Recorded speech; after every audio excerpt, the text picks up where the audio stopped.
2차 대전 때입니다. 폴 틸릭이라는 아주 유명한 독일의 신학자가 있는데 2차 대전이 발발할 때 미국에 들어와서 이제 활동을 했어요. 신학교에서 이제 강의를 했는데 그런데 이제 이 교수가 강의를 할 때마다 학생들이 자꾸 웃는 겁니다. 영어는 영어인데 독일식 발음으로 영어를 하니까 신학생들이라도 그게 이제 너무 웃기니까 자꾸 웃었던 겁니다. 그런데 강의만 하려고 하면 자꾸 웃으니까 이 저명한 교수가 우울증에 빠지게 됐습니다. 그러던 어느 날 신학생 한 명이 카드를 보내왔는데 그 카드 한 장이 그 교수의 삶을 바꾸었습니다. 교수님, 학생들의 웃음은 교수님의 발음 때문이지 강의 내용 때문이 아닙니다. 교수님의 강의는 너무나 훌륭합니다. 우리는 다 교수님을 사랑해요. 힘내세요, 교수님. 나중에 폴 틸릭이라는 이 신학자가, 교수가 이런 말을 했습니다.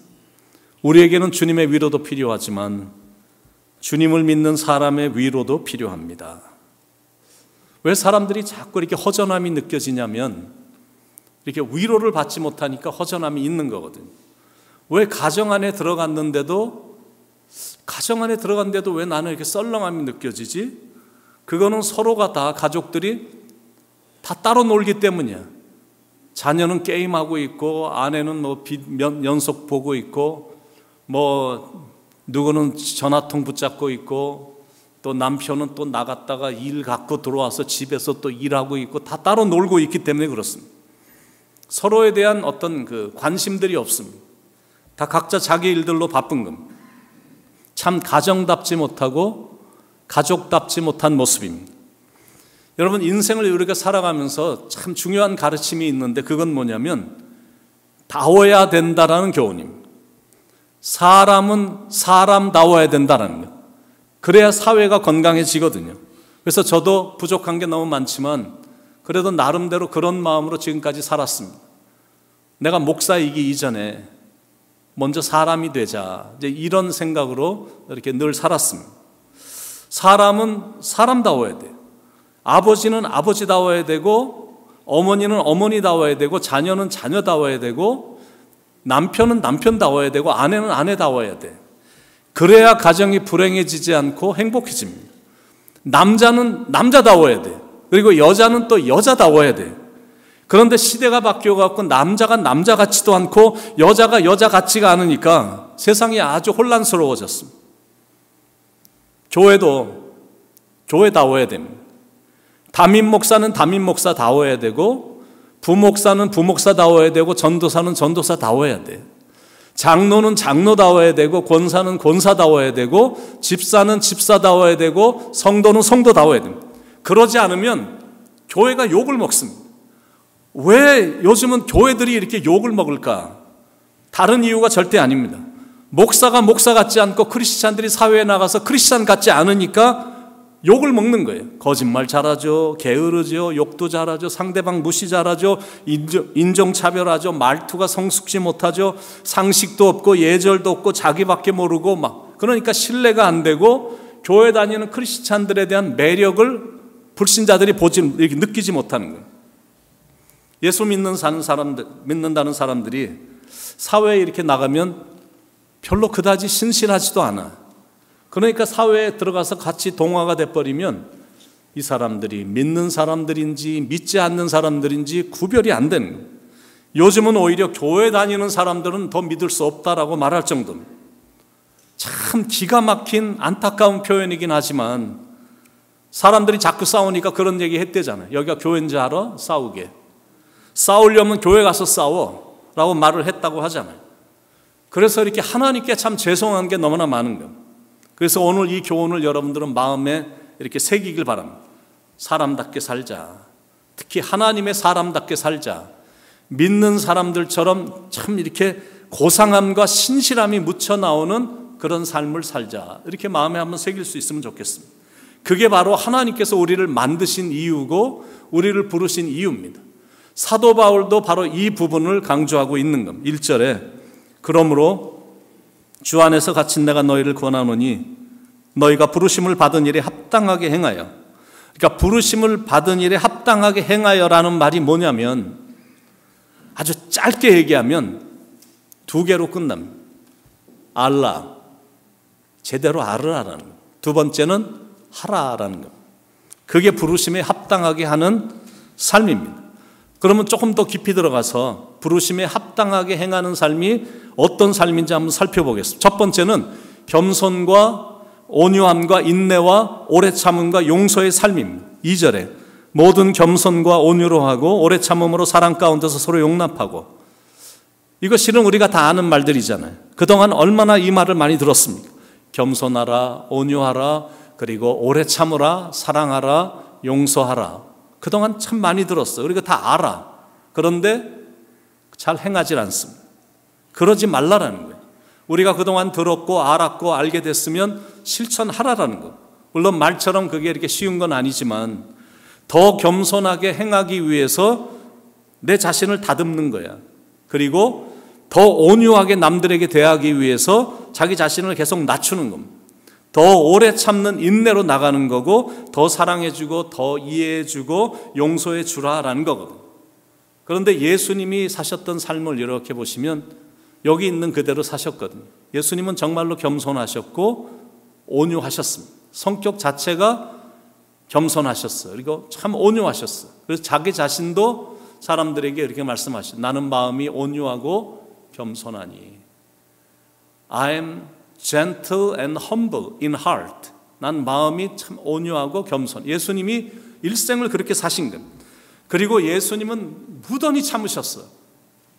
히브리서 12장 2절의 말씀처럼 믿음의 주여 또 온전케 하시는 예수를 바라보자. 저는 그 앞에 있는 즐거움을 위하여 십자가를 참으사 부끄러움을 개의치 아니하시더니 하나님 우편 보좌에 앉으셨느니 이렇게 말씀하고 있거든요.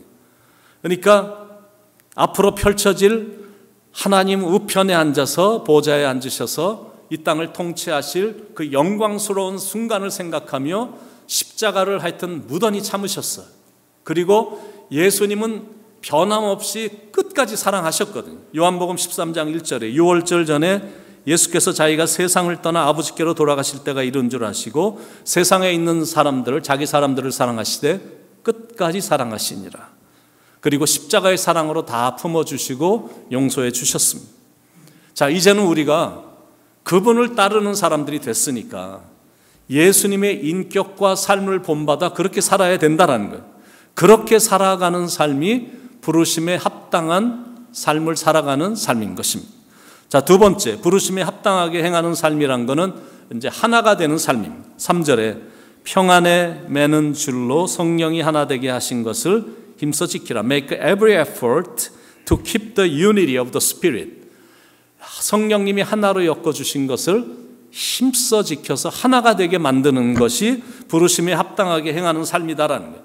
그러니까 우리가 하나가 되는 것, 한 몸의 공동체를 이루는 것, 이거 참 중요하거든요. 그 이유가 뭐냐면 주님이 교회가 하나가 되는 걸 너무나 원하시기 때문이고 그걸 놓고 주님이 늘 기도하시기 때문에 그렇습니다. 이렇게 인생을 살아보니까 이렇게 세상살이라는 게 내가 이해하려고 마음먹으면 이게 다 이해가 되는 겁니다. 사람들도 내가 이해를 해야 되겠다고 생각하고 이렇게 이해하려고 그러면 이 사람도 이해가 되고 저 사람도 이해가 돼. 저 사람이 저렇게 행동하는 것도 이해가 돼. 아, 저 사람이 오늘따라 저렇게, 그게 이해가 돼. 그런데 맨날 이렇게 색안경을 쓰고 바라보면 충분히 이해할 수 있는 것들이 이해가 안 되고 다 오해가 될 소지가 굉장히 많거든요. 그래서 이 색안경을 다 벗어버리고 상대방을 이해하고 품어주고 용납하려고 노력해야 된다는, 그럴 때 하나가 되는 겁니다. 그러지 않으면 이 분열의 탁월한 은사를 가진 마귀가 사람의 마음을 갈라놓게 해서 분열을 조장시키거든요. 근데 거기에 넘어가면 안 되는 거예요. 우리는 아버지가 다 같은 분이거든요. 우리는 똑같이 하나님을 아버지 이렇게 불러. 그래서 아버지가 똑같아요. 그리고 예수님이 십자가에서 흘리신 보혈의 피로 우리 모두를 엮어주셨기 때문에 우리는 예수 그리스도 안에서 형제고 자매인데, 그리고 예수님이 교회의 머리가 되시고 우리 모두는 예수님께 붙어있는 자들이기 때문에 당연히 마음이 하나가 돼야 되고 절대 마음이 갈라져서는 안 되거든요. 사람이 이렇게 마음이 갈라져 버리면 아무 일도 못합니다. 그런데 사람이 마음을 딱 뭉치면 이게 못할 게 하나도 없어. 약한 것이라도 뭉쳐놓으면 굉장히 강해지거든요. 이디오피아의 격언에 이런 말이 나옵니다. 거미줄도 결합해서 합하면 사자도 묶을 수 있다라는 격언이 있어요. 이승만 대통령도 이런 말을 했거든요. 뭉치면 살고 흩어지면 죽습니다. 근데 그게 참 맞는 말이거든요. 그래서 뭉쳐야 되고 하나가 되기 위해 힘써야 됩니다. 그렇게 하나가 된 모습이 얼마나 아름다운지 성경에서는 그게 참 선하고 아름답다라고 말을 하고 있거든요. 시편 133편 1절에 형제가 연합하여 동거함이 어찌 그리 선하고 아름다운고. 그러니까 그렇게 하라고, 그렇게 하나로 만들려고 우리를 불러주셨다라는 거예요. 그러므로 우리는 하나님의 자녀답게 모든 겸손과 온유로 하고 오래 참음으로 하고 사랑 가운데서 서로 용납하고 평안에 매는 줄로 성령이 하나 되게 하신 것을 힘써 지켜야 된다는 거죠. 그게 우리를 부르신 목적입니다. 세 번째, 부르심에 합당하게 해가는 삶이란 은사대로 사역하는 삶입니다. 7절에 우리 각 사람이 그리스도의 선물의 분량대로 은혜를 주셨나니, 11절에도 그가 어떤 사람은 사도로, 어떤 사람은 선지자로, 어떤 사람은 복음 전하는 자로, 어떤 사람은 목사와 교사로 삼으셨으니, 사람들마다 이렇게 보면 참 달라요. 어떤 사람은 굉장히 아웃고잉해. 어딜 가든지 부끄러움이 부끄럽다는 것보다도 부끄러움을 타질 않아. 그냥 이렇게 담대하게 막 나가는 스타일의 사람이 있는가 하면 덩치도 좋고 이런 사람인데 굉장히 샤이하고 이런 사람이 있거든. 사람마다 다 다릅니다. 얼마나 다른지 다들 옷 입는 스타일도 다 다르잖아. 너무 신기하게 헤어스타일도 다 달라. 걷는 스타일도 다르고요. 생각들도 많이 다르고 모습도 다르고 사람들을 이렇게 대하는 태도도 보면 다 달라. 그리고 각 나라 민족들을 우리가 많이 접하게 되는데 각 나라 민족들도 보면 다 달라. They are so different. We are so different. 우리가 너무 다른 거예요. 어떤 사람은 보면 성격이 무지무지하게 급해.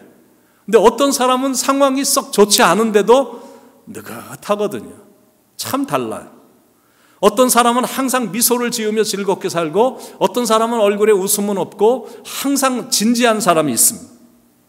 그런데 어떤 게 더 좋고 어떤 게 나쁘다라고 말할 수 없다는 거예요. 그냥 우리가 서로가 다른 거야. We are just different.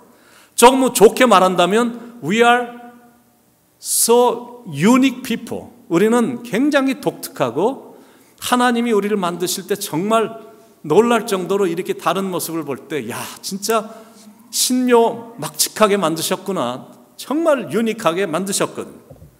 똑같은 부모를 통해서 태어난 자녀들인데도 성격이 다 달라. 거의 같은 시간에 태어난 쌍둥이들조차도 성격이 완전히 다르거든. 그러니 우리가 이렇게 성격이 다른 거는 이게 당연한 거예요. 그런데 이렇게 다른 것이 나쁜 게 아니라 실은 좋은 것이다라는 거예요. 우리가 다 똑같으면 얼마나 재미없겠습니까? 저나 여러분이나 다 똑같아. 부부도 똑같으면 별로 재미없을 것 같아요. 서로가 다르니까 매일 변화무쌍하고 서로 생각하는 것이 다르다 보니까 약간의 긴장감도 있어서 좋다라고 생각이 듭니다. 그리고 실은 서로가 다르기 때문에 좋은 게 뭐냐면 내가 잘 못하는 거는 상대방이 해주잖아요.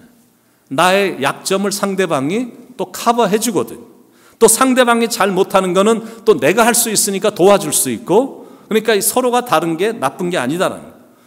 물속에 있는 물고기들이 사이즈도 똑같고 다 똑같다면 재미가 없을 거 아니에요. 집에서 키우는 개의 얼굴이 다 똑같다. 다니는 모든 개들의 얼굴이 다 똑같다. 얼마나 재미없겠습니까? 하늘에 나는 새들이 사이즈도 똑같아. 다 똑같이 생겼어. 그리고 똑같이 막 날아다녀. 별로 재미가 없을 것 같아. 그러니까 서로가 다 다른 게 이게 복인 겁니다. 그래서 자녀들이 다 다르지만 그 자녀들의 개성을 잘 살려주는 게 중요한 겁니다. 우리 한국 부모들은 자녀들을 키울 때 오직 무조건 공부만 하라고 하잖아요. 물론 공부가 미래를 확실히 보장해주고 성공하는 데는 지름길인 것은 분명한 사실입니다. 그런데 이제 문제가 뭐냐면 공부를 잘하고 좋아하는 아이들이 있는 반면에 진짜 공부는 또 나하고 안 맞는 경우가 있는 아이들도 있거든요. 그런데 이제 인생을 어느 정도 살아보니까 공부를 잘했던 아이들은 오히려 나중에 평범한 직장인으로 끝나는 경우가 대부분입니다. 그런데 이제 공부는 좀 떨어져도 자기 개성과 특기를 잘 개발한 아이들이 오히려 대단한 인물이 되는 경우들이 더 많아요. 여러분, 만약 골프 선수 중에 최경주 선수에게 어릴 때부터 야, 너는 이런 거 조그만 공 갖고 놀지 말고 너는 공부만 해야 돼. 그래갖고 공부만 하게 했다면 아마 그런 거 적응 잘 못해서 시골에 내려가서 농사나 지으면서 살았을 것이다라는 생각을 해봅니다. 축구 선수 손흥민이 부모가 원하는 대로 공부만 했다면 지금 한 1년에 5만 불 정도의 월급을 5만 불 정도밖에 못 벌었을 것입니다. 만약 야구 선수 유현진을 강제로 공부만 시켰다면 평범한 회사원에 불과했거나 아니면 일하는 게 재미가 없어서 맨날 술 마시러 갔을 거고 인생을 굉장히 평범하게 지냈을 거거든요. 그런데 자기가 좋아하는 공을 맨날 치러 다니고 공 던지는 거 맨날 하러 자기가 좋아하니까 좋아하는 거 한 건데 이게 돈을 막 천문학적으로 버는 겁니다. 그리고 자기가 좋아하는 일을 노다지 하니까 기분이 너무 좋은 거예요. 그러니까 자기가 좋아하는 일을 해서 열심히 했는데 이게 평가가 좋게 나오니까 전 세계적으로 인기도 또 대단한 거거든요. 전 세계 최고의 피아니스트 자리에 오른 이윤찬 보고 야, 남자가 무슨 피아노냐, 공부나 해 라고 했다면, 그래서 공부만 하라고 강요했다면 그렇게 한국의 위상을 드높이는 위대한 피아니스트가 될 수 있었을까? 제가 말하려고 하는 포인트가 뭐냐면 시시하게 맨날 옆집 자녀와 여러분의 자녀들을 비교하지 말고 교회 안에 있는 다른 집사 가정의 자녀들과 비교해서 자녀를 달달 볶지 말고 자녀들만이 갖고 있는 개성과 특성을 잘 살려주고 또 성경적으로 말하면 영적으로 말하면 하나님이 주신 은사를 잘 발견하고 개발하게 해서 하나님이 원하시는 삶을 살게 해줘야 된다는 거예요. 그래야 일생이 즐겁게 사는 거고 인생도 성공하게 되는 겁니다. 2002년 영국 BBC 방송에서 영국 사람 100만 명을 대상으로 설문조사를 했습니다. 설문조사 질문은 뭐였냐면 영국 역사상 가장 위대한 지도자는 누구입니까? 라는 질문이었습니다. 그런데 1등에 뽑힌 사람이 윈스턴 처칠이었습니다. 그런데 그의 학창시절 생활기록부를 보면 품행이 나쁘고 믿을 수 없는 아이, 희망이 전혀 없으며 다른 아이들과 싸움질만 일삼는 문제야, 이렇게 쓰여져 있거든요. 그리고 성적까지도 겨우 낙제를 면할 정도였습니다. 삼수를 한 후에 간신히 육군사관학교에 입학을 한 사람인데, 그런데 그 사람이 영국의 셰익스피어 그러면 영국 땅에 반을 준다고 그래도 셰익스피어 절대 그 시체나 몸이라든지 그의 작품 절대 바꾸지 않는다고 사는 사람들이 영국 사람들이거든요. 그런데 이렇게 품행이 나쁘고 공부도 못하고 문제야 이렇게 교사들이 계속 평가했던 이런 사람인데, 그런데 영국 사람이 뽑은 가장 위대한 지도자, 거기에 인물이 뽑혔다라는 거예요. 이제 그게 우리에게 주는 교훈, 공부가 전부가 아니다라는 거예요. 우리는 그동안 맨날 공부만 외쳤거든요. 그랬더니 공부를 잘해갖고 좋은 대학은 나왔어요. 그런데 사람의 됨됨이는 그리 대단치 않거든요. 그리고 나중에 보니까 공부를 굉장히 잘했던 사람이나 공부를 못했던 사람이나 사는 게 보니까 비슷해. 수준도 거의 비슷합니다. 특히 미국에 와보니까 한국에서의 학벌이 그다지 중요하지도 않아요. 그냥 가끔 옛날이 그리워갖고 동창회에 참석하는 수준에 불과합니다. 여러분, 제가 옛날부터 공부만 하고 살았다면 저는 분명히 목회자는 되지 않았을 거고 지금쯤 평범한 교사 정도가 됐을 것입니다. 그런데 노는 데 앞장서고 놀기도 잘하고 세상 맛 다 보면서 나름대로 저의 개성을 살려서 살았기 때문에 지금 제가 대모자이크 교회 담임 목사가 된 게 아니냐라는 겁니다. 아마 뉴욕에 있는 모든 목회자들이 대부분 저보다 공부 다 잘했을 거거든요. 그런데 세상적으로 표현하자면 제가 가장 잘 풀린 케이스거든요. 나보다 행복한 목회자가 있으면 나와보라 그래 라고 막 선포할 정도로 저보다 행복한 사람 절대 없거든요. 그러나 공부가 중요하지 않습니다라고 말하는 건 절대 아니니까 여러분들이 오해는 없기 바랍니다. 제가 강조하려고 하는 포인트가 뭐냐면 부모 말 잘 듣는 자녀로 키워서 공부 잘해서 돈 많이 버는 사람으로 만드는 것보다 한 번 사는 인생이니까 개성을 잘 살려줘서 헐헐 날아가는 그런 인생으로 이끌어주는 것이 더 중요하다라는 말입니다. 성경적으로 말하면 하나님이 주신 은사를 찾아서 은사대로 살게 해주라라는 겁니다. 은사란 게 뭐냐면 하나님이 주신 거거든요. 그리고 은사는 하나님이 각 사람의 분량대로 주신 겁니다. 7절에 우리 각 사람에게 그리스도의 선물의 분량대로 은혜를 주셨나니, 사람의 성격들이 다 다르듯이 하나님이 사람들에게 주신 은사들이 다 달라요. 그러니까 우리가 교회 일을 할 때나 봉사할 때 내 은사에 맞춰서 사역도 하고 봉사도 해야 되는 거예요. 그렇게 할 때 그리스도의 몸인 교회가 건강하게 세워져 가는 겁니다. 여러분, 교회가 존재하는 그 이유, 하나님께서 직분자를 세우신 그 이유, 그리고 하나님이 은사를 주신 이유가 뭐냐면 11절, 12절에 보니까 상세히 나와 있어요. 첫째는 성도를 온전케 하기 위하여 주셨다라는 것. 11절, 12절 그가 혹은 사도로 혹은 선지자로 혹은 복음 전하는 자로 혹은 목사와 교사로 주셨으니, 이유가 뭐냐면 다 달라. 어떤 사람은 목사로, 어떤 사람은 교사로, 어떤 사람은 선지자로, 어떤 사람은 전도자로, 다 다르거든. 그건 은사대로 하라고 이렇게 주신 거예요. 직분을 주신 거예요. 그렇게 다 다르게 주신 이유가 뭐냐면 이는 성도들을 온전케 하기 위하여. 그게 첫 번째 이유입니다. 두 번째 이유는 12절 중가운데 나오는 건데 봉사의 일을 하게 하기 위하여. 이게 답입니다. 그리고 세 번째는 12절 후반부에 그리스도의 몸을 세우려 함이라 이렇게 되어 있어요. 그러니까 여러분들 제가 말씀드렸잖아요. 그리스도의 몸이 교회다라고 이미 말씀을 드렸습니다. 주님의 몸인 교회를 튼튼히 세우기 위해 하나님이 우리를 부르셨고 우리에게 은사를 주셨다는 거예요. 그래서 성도들을 온전케 하고 봉사하고 섬기면서 자꾸 이제 사람들을 세워 나가야 되는 거예요.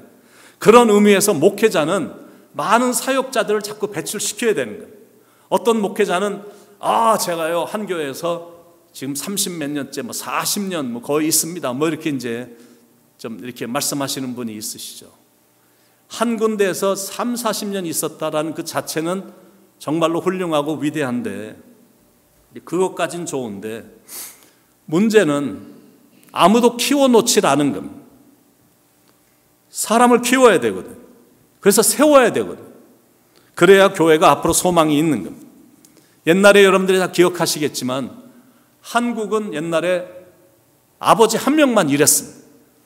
가족이 그렇게 많은데 각 가정마다 막 자녀들 많고 이렇게 사람들이 많은데 일하는 사람은 아버지 한 명밖에 없었어요. 그래서 돈을 유일하게 아버지가 벌어와서 그랬는지 그 당시에 아버지의 권위는 대단했거든요. 그런데 아버지가 세상을 떠나고 나니까 순식간에 가정이 비참해지는 겁니다. 그런데 지금은 여러분들이 보시다시피 다 일을 하거든요. 학교 다니는 아이들도 아르바이트를 하면서 돈을 법니다. 이게 좋은 거다라는 거예요. 그렇게 앞날을 준비시켜주고 혼자서도 일어서도록 이렇게 세워주는 겁니다. 중남미를 선교를 가보면 아직도 그 옛날에 한국의 모습을 보는 것 같아요. 오직 남자 한 명만 일을 합니다. 그런 분위기예요. 그렇게 분위기가 좋고 경치가 좋고 길거리에 과일들 많고 참 땅은 좋은 땅인데 이게 어떻게 하다 보니까 남자 혼자만 일을 하는 거예요. 그러니까 아직도 중남미에 가보면 가난에서 벗어날 길들이 없구나라는 생각이 드는 겁니다. 교회도 똑같습니다. 자꾸 일을 시키면서 사람들을 세워나가야 되거든요. 사역자도 세우고 장로도 세우고 리더도 세우는 거예요. 그래서 사역들을 알아서 성숙하게 잘하고 사람들을 변화시키는 일을 잘하도록 자꾸 길도 열어주고 자꾸 세워줘야 되거든요. 그 일을 위해 어떤 사람에게는 1달란트, 한 은사, 어떤 사람에게는 2달란트, 어떤 사람에게는 5달란트를 주신 거예요. 그러니까 많고 적고가 중요한 게 아니다라는 거예요. 내가 갖고 있는 것으로 최선을 다해서 주님으로부터 칭찬받는 것이 중요하다라는 거예요. 그러니까 교회는 모든 사람들이 다 일하고 사역할 수 있도록 길을 열어주고 자꾸 세워줘야 돼요. 그리고 세움을 받은 사람들은 하여튼 자꾸 움직여야 됩니다. 평신도 마인드를 갖고 신앙생활하면 절대 발전 없습니다. 에이 뭐 난 평신도인데 뭐. 이런 마인드를 가진 사람들이 의외로 꽤 있어요. 난 평신도인데 뭐. 근데 이게 갈수록 안 좋은 현상으로 가면 어디까지 내려가냐면 그전엔 난 평신도인데 뭐. 난 평신도니까 아무것도 안 해도 돼. 근데 조금 지나면 평신도 정도가 아니라 난 병신도인데 뭐. 이런 마인드로 자꾸 전락은. 전 병신도라 아무것도 못해요. 교회를 몇십 년 다녔는데 전 아무것도 못해요. 저 기도도 못하고요. 저 절대 기도시키지 마세요. 저 기도시키면 절대 교회 다시 안 옵니다. 뭐 이렇게 나오는 거야. 그런 마인드를 가지고 신앙생활을 하니까 사역해야 될 때는 다 숨어버리는 겁니다. 뭐 여성 사역부들 모여서 열심히 일하던데 뭐. 그러면서 여성들이 움직이질 않아. 루이스가 뭐 열심히 청소하던데 뭐. 그러면서 남성들이 전혀 움직이질 않아. 화장실 바닥에 휴지가 떨어져 있는데 몇 시간이 지나도 휴지 하나 줍는 사람이 없거든. 관심이 없어요. 그래서 어떨 때는 막 루이스를 막 내보내고 싶은 그런 마음이 굴뚝 같을 때가 너무나 많은 거예요. 그런 일 실은 리더들이 해야 되거든. 그런데 세상이 너무 바뀌어서 돈이면 다 된다 뭐. 몇 명만 수고하면 되지 뭐. 이런 마인드가 있거든. 물론 몇 명만 수고해도 일은 다 됩니다. 그런데 그거는 주님의 뜻은 아니거든. 초대교회처럼 모든 사람들이, 모든 성도들이 사역자가 되는 것이 주님의 뜻입니다. 그래서 주님의 뜻을 받들어 그렇게 교회를 세워나가야 된다라는 거예요. 그게 안 되면 그냥 옛날부터 교회를 다녔기 때문에 그냥 주일이 되면 교회는 오긴 오는데 일주일에 주어진 168시간 중에 일주일 중에 오직 딱 1시간만 하나님께 와서 눈도장 딱 찍고 가는 거야. Nothing. 아무것도 안 하고 아무 일도 안 해. 그러니까 제가 여러분에게 말씀드리려고 하는 포인트를 아시겠죠? 움직여야 돼. 뭔가를 해야 된다는. 맨날 듣고만 있으면 뭐하냐라는 거예요. 알고만 있으면 뭐하냐라는 거예요. 맨날 배우고만 있으면 뭐하냐라는 거예요. 써먹어야지. 지금 몇 년째, 7년째 계속 운전 교육만 받고 있어요. 아니 운전대를 빨리 붙잡아야지. 운전하면서 교회 오기 힘들어하는 분들도 자꾸 라이드도 해주고 필요한 물건은 배달도 해주고 뭔가 움직여야지. 맨날 운전 잘하는 법만 배우고 앉아있으면 어떻게 되냐라는 거예요. 성경 공부도 중요하지만 공부만 하고 있으면 안 되거든요. 배워서 내가 알게 된 걸 행해야 된다라는 거예요. 미국 찬송가 중에 이런 찬송이 있습니다. I am the church. 나는 교회고 You are the church. 당신도 교회고 We are the church together. 우리 모두는 함께 교회입니다. 이런 찬양이 있어요. 우리는 교회입니다. 더 정확하게 말하면 우리는 함께 성전을 이루어가는 사람들이야. 그러니까 절대로 나 한 명 없어도 되겠지 뭐. 이런 마음 가지면 안 돼. 나 없으면 안 되지. 그게 맞는 말입니다. 여러분 없으면 안 돼요.